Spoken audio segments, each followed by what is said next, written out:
What's going on, guys? Welcome back to another video. Today we are going to talk about why most Americans, 70%, live paycheck to paycheck. So guys, let's start off with your average American, right? Your average American has less than $1,000 in their bank account. Now, why are people living paycheck to paycheck, right? Now, you can blame the economy, you can blame inflation, you can blame the government, you can blame rich people, you can blame everyone, right, for the high prices of things and everything in between. However, if you have a victim mentality and you just think that you're just supposed to have everything basically handed to you and you're supposed to have enough money at the end of the month and everything's supposed to be fine and dandy, then you're in for a rude awakening. So guys, living paycheck to paycheck is more of like a mentality, right? It's a way of having financial habits that are non-conducive to you saving money, right? So the first reason why people live paycheck to paycheck is, for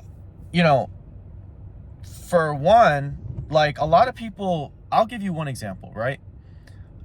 Let's say, for example, you're like 23, 24, right? And you work a minimum wage job, right? And you have a girlfriend and you want to have kids, right? But you barely can save enough money at the end of the month. Maybe you have like $200 to $500 or $1,000 at the end of each month. It's not a good idea to have children, right? So most people, if they're not consumers, they just set themselves up to lose from the start, right? So what are some examples of that? Having children too early is one of them, right? Because children, guys, here's the thing with children. They're great, they're wonderful, but you can't, like, once you have a kid, you can't get rid of that kid, right? So it's like a house. You can eventually sell the house, or if you're renting, you can leave. But once you have that kid is yours. So in some form, whether you're with the woman or not, you still have to provide for the child. So whether you realize it or not, a kid can be a big liability if you're not ready for it. And that's why it's my opinion that if you're not making at least between $80,000 and like $200,000 a year, I don't suggest having a family yet.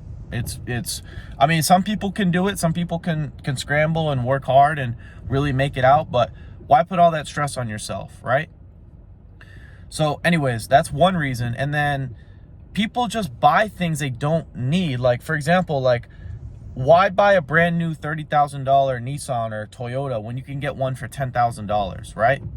And another thing too is people commute an hour away from work when in reality they could either bike to work, they could walk. Now, I'm not saying, you should bike or walk to work, but you should at least set up your commute so it's not such a hassle in terms of, gas, right? So, those are some examples. And then obviously, like, buying a house when you're not ready to have income to buy a house. Guys, when I bought my condo,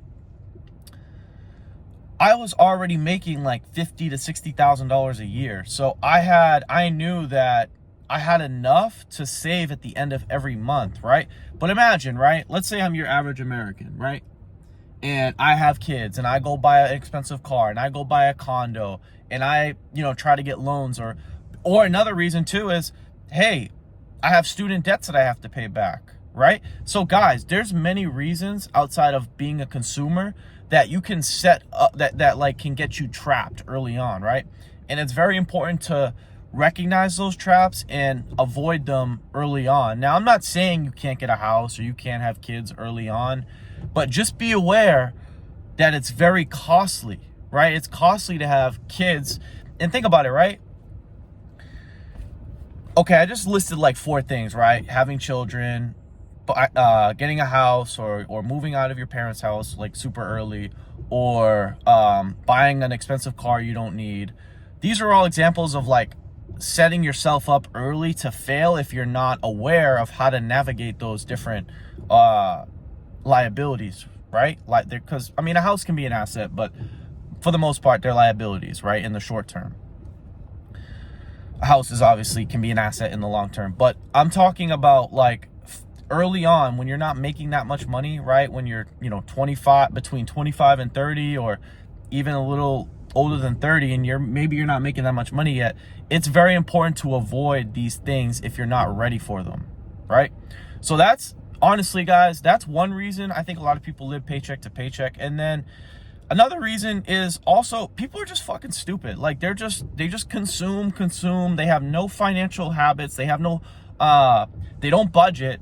So they don't know how much at the end of every month they're spending, right? They're just frivolously, buying alcohol, buying booze, buying weed, buying cigarettes, going out to the movies with their family every weekend, or eating out too much. Like, guys, people really are living like just mindless consumers, useless idiots, useless eaters, right? So you can't argue that, right? I mean, like I said, if you combine two things, the consumer mindset and then also people not understanding the long-term consequences of children, buying a house, buying an expensive car, or getting a lease on a car that costs you like a $600, $800 car payment. Like, that's ridiculous. No wonder why people live paycheck to paycheck, right? Then you got health insurance, then you got car insurance, then you got just so many other things that it's like, if people just took each step at a time and looked at like, dang, like what are the consequences of me making this purchase 5 years from now, 10 years from now, 15 years from now? If they understood that, or at least analyzed it, they could make a more calculated decision rather than I'm just gonna blindly sign away these papers and here we go, now I get a 30-year mortgage, right? Or here we go, now I get a $700 car payment every month for the next 10 years. So guys, like, you have to really look at things of that nature, especially if you're in North America, Canada, United States, right? Guys, these things are expensive, right? So if you're not financially stable to the point where, you're making somewhere between like 80 to 100, or you're damn near close to making that amount of money, I would say it's not a good idea, right? Especially children, right? Children are something you can't get rid of. You can sell your house, you can't get rid of children. You can sell your car too, but you can't get rid of children. So guys, really analyze. Most of you guys watching this are not really consumers, so I'm not really worried about that part of the paycheck to paycheck issue. But if you're young, like if you're somewhere in your late teens, 20s, and you don't know like the cost liabilities for different things in life, then you got to be really careful, right? Now, I'm not saying, like I said, I'm not saying you can't buy these things, or you can't make a decision to go ahead and make a purchase, but just understand, like, how much money do I make? If I purchase this liability, how much will it deter from my monthly budget? Like, basically, if I buy this house or I buy this car, I have this car payment, is that going to set me back every month? Because if that sets me back every month, well, I'm losing money and I'm going into debt, right?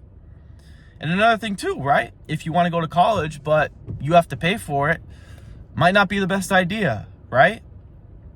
So like I said, I'm not trying to steer anyone away from making these decisions or going in, these different directions, but just whatever you choose to do, always look at the 5, 10, 15, 20 year consequences of that purchase, right? Because guys, people spend like 10 years paying back student loans, right?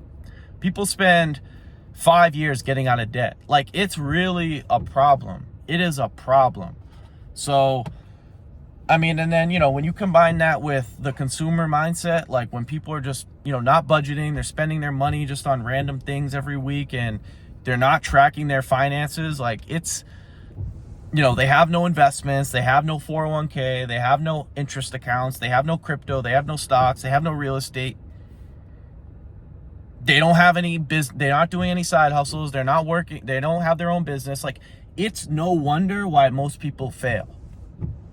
And like I said, I'm not saying I'm perfect. I still have a lot of work to do. But for the most part, there's things I understand about, investing and liabilities that help me get ahead every month as opposed to going into debt, right? And that's something you want to avoid, right? That's really something you want to avoid, because like I said, you guys are trying to get ahead in life and not be a part of the 70% of people that are just mindless idiots for the most part, right? The consumers. So yeah, that's why most people live paycheck to paycheck, guys. If you like this video, make sure to give it a thumbs up. If you're new to my channel, make sure to subscribe. If you have any questions, comments, leave them down below. And as always, I will talk to you guys soon. Peace.